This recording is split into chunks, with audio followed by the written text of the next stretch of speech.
नमस्कार दोस्तों, आपका स्वागत है मेरे YouTube channel share market today में। आज हम बात करेंगे आईआरएफसी के बारे में। कंपनी के फंडामेंटल कैसे हैं, चार्ट पे कहाँ पर सपोर्ट है, कहाँ पर रेजिस्टेंस है, नेक्स्ट टारगेट क्या निकल के आएंगे, इस बारे में हम बात करेंगे। चलिए जान लेते हैं थोड़ा कंपनी के बारे में। कंपनी की मार्केट कैप 1,52,627 करोड़ की है। करंट प्राइस चल रहा है 117 रुपये का। स्टॉक ने 52 वीक लो लगाया है 108 रुपये का। 52 वीक हाई लगाया है 167 रुपये का। स्टॉक की बुक वैल्यू है 43 रुपये की, जबकि फेस वैल्यू है 10 रुपये की। स्टॉक का पी है 22.30 का और इंडस्ट्री पी भी 22.30 का है। आर है 12.80 का और आर है 5.83 का। कंपनी जो है डिविडेंड भी पे करती है लगभग 1.37% का। कंपनी पर उधारी है लगभग 4,07,616 करोड़ की। चलिए क्वार्टर रिजल्ट चेक कर लेते हैं कैसे कंपनी के क्वार्टर रिजल्ट।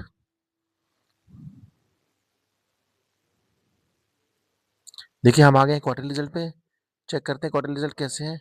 मार्च 2025 में कंपनी ने सेल की थी 6,723 रुपये की, 23 करोड़ की, जो जून 2025 में बढ़कर 6,915 करोड़ की हो गई और सितंबर 2025 में बढ़कर ये घटकर ये 6,372 करोड़ की रह गई। कंपनी खर्चे चेक कर लेते हैं। कंपनी खर्चे बहुत मामूली से हैं। मार्च 2025 में कंपनी ने खर्च किए थे मात्र 44 करोड़ रुपए, जून 2025 में खर्च किए थे 47 करोड़ रुपए और सितंबर 2025 में खर्च किए थे मात्र 49 करोड़ रुपए।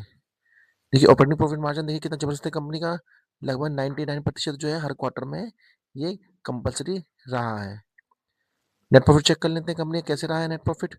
मार्च 2025 में कंपनी ने 1,682 करोड़ का नेट प्रॉफिट दर्ज किया था, जो जून 2025 में बढ़कर 1,746 करोड़ का हो गया और सितंबर 2025 में बढ़कर ये 1,777 करोड़ का हो गया। देखिए क्वार्टर भी कंपनी ने अच्छा प्रॉफिट दर्ज किया है। अर्निंग पर शेयर चेक कर लेते हैं।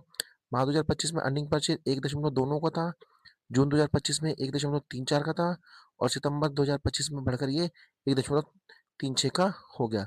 देखिए यहाँ पर क्वार्टर भी जो है अर्निंग पर शेयर में इंक्रीज हुआ है। चलिए शेयर होल्डिंग पैटर्न चेक कर लेते हैं। शेयर होल्डिंग पैटर्न कैसा है कंपनी का। हम आ गए हैं शेयर होल्डिंग पैटर्न में। हम ईयरली वाइज चेक करेंगे। देखिए मार्च 2024 में प्रमोटर की होल्डिंग 86.36 थी। मार्च 2025 में भी 86.36 थी और सितंबर 2025 में भी 86.36 थी। प्रमोटर की होल्डिंग में किसी प्रकार की कटौती नहीं हुई है।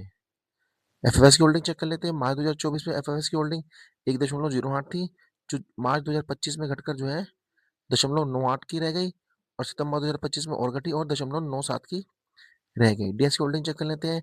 डीएस की होल्डिंग मार्च 2024 में 0.89 की थी, जो मार्च 2025 में बढ़कर 1.34 की हो गई और सितंबर 2025 में बढ़कर ये 1.48 की हो गई। पब्लिक की होल्डिंग चेक कर लेते हैं। मार्च 2024 में पब्लिक की होल्डिंग 11.68 थी, जो मार्च 2025 में बढ़कर 11.32 की रह गई और सितंबर 2025 में और घटी और 11.17 की रह गई। देखिए कंपनी के ऑपरेटिंग प्रॉफिट मार्जिन बहुत अच्छे हैं। कंपनी लगातार प्रॉफिट भी दर्ज कर रही है। फंडामेंटल बड़े मजबूत है कंपनी के। चलिए चार्ट पे देखते हैं कहाँ पर सपोर्ट है, कहाँ पर रेजिस्टेंस है। चलते हैं स्टॉक के चार्ट पर। दोस्तों हम आ गए हैं स्टॉक के वनडे चार्ट पर। देखिए वनडे चार्ट पर स्टॉक ने क्या किया आज। स्टॉक ने लो बनाया है 115 रुपये 66 पैसे का, हाई बनाया है 117 रुपये 58 पैसे का और स्टॉक ने क्लोजिंग दी है 116 रुपये 84 पैसे के आसपास स्टॉक ने क्लोजिंग दी है। थोड़ा मैं आपको हिस्ट्री चेक कराता हूँ इस चार्ट की इसकी। देखिए यहाँ पर चेक करेगा। देखिए यहाँ पर स्टॉक ने मार्च 2025 के आसपास स्टॉक ने जो है एक न्यू 52 वीक लो बनाया था, लगभग 108 रुपये के आसपास का लो बनाया था। उसके बाद स्टॉक में अच्छी खासी तेजी आई और तेजी आने के बाद स्टॉक ने हाई पैटर्न को बनाते हुए, देखिए यहाँ पर हाई पैटर्न को बनाते हुए स्टॉक ने यहाँ पर आकर जून में, लगभग जून के आसपास स्टॉक ने 149 रुपये के आसपास का अपना शॉर्ट टर्म हाई बना दिया। हाई बनाने के बाद स्टॉक में गिरावट आई और गिरावट आने के बाद देखिए यहाँ से गिरावट आई, बिल्कुल बल्कि गिरावट आई। गिरावट आने के बाद स्टॉक ने वापस जो है तेजी दिखाने की कोशिश करी, लेकिन यहाँ पर देखिए यहाँ पर स्टॉक ने क्या करा, जो 100 एक्सपोनेंशियल मूविंग एवरेज है उसको ये रेजिस्टेंस के तौर पे फेस किया, यहाँ से इसे क्रॉस नहीं कर पाया और वापस स्टॉक में गिरावट आई और गिरावट आने के बाद स्टॉक जो है फिलहाल क्या कर रहा है, सारे एक्सपोनेंशियल मूविंग एवरेज को तोड़ता हुआ 50, 100, 200 सबको तोड़ता हुआ फिलहाल ये नीचे ट्रेड कर रहा है। लगभग 116 रुपये 84 पैसे के आसपास ट्रेड कर रहा है।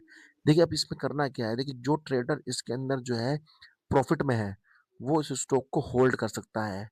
उस स्टॉप लॉस लगाए 106 रुपये का। ₹106 के स्टॉप लॉस लगाते हुए आप इस स्टॉक को होल्ड कर सकते हैं। यदि इस ₹106 जो है टारगेट आता है तो आप इसे एग्ज़िट कर लें स्टॉक को तुरंत। अब जिन्हें बाय करना है वो क्या करना है? देखिए जिस स्टॉक को किसी को बाय करना है, वो यदि ये स्टॉक ₹115 से और ₹113 के बीच मिल जाए, तो इस स्टॉक को आप जो है बाय कर सकते हैं। और यदि स्टॉक में फर्दर कोई गिरावट आए, गिरावट आने के बाद ये स्टॉक आपको ₹108 के आस-पास यानी फिर जो न्यू 52 वीक लो था उसके आस-पास मिल जाए, तो मेरा मानना है इस स्टॉक को आप एवरेज भी कर सकते हैं। लेकिन आपके लिए भी स्टॉप लॉस वही रहेगा ₹106 का। यदि ₹106 के आस-पास ये स्टॉक आए तुरंत इसमें से एग्ज़िट कर दें। और देखिए पहला टारगेट यदि आप होल्ड करते हैं, पहला टारगेट निकल के आएगा लगभग ₹125 से ₹126 के आसपास का पहला टारगेट निकल के आएगा। और यदि इसे स्टॉक को ये तोड़ देता है तेज़ी में ₹125 या ₹126 को ऊपर की तरफ, तो मेरा मानना है इसका दूसरा टारगेट निकल के आएगा लगभग ₹134 से ₹143 के आसपास का इसका दूसरा टारगेट निकल के आएगा। जैसे ही इसके दूसरे टारगेट अचीव हो जाए, आप मेरा मानना है इस स्टॉक में से अपना प्रॉफ़िट बुक करें और एग्ज़िट हो जाएँ। ठीक है? स्टॉक को खरीदने से पहले अपने वित्तीय सलाहकार से आप ज़रूर सलाह लें कि स्टॉक को खरीदना चाहिए अथवा नहीं खरीदना चाहिए, बेचना चाहिए अथवा नहीं बेचना चाहिए। तभी आप किसी प्रकार कोई स्टॉक में ट्रेड लें। वीडियो पसंद आए तो वीडियो को लाइक करें, चैनल को सब्सक्राइब करें। मिलते हैं अगली वीडियो में, तब तक के लिए धन्यवाद।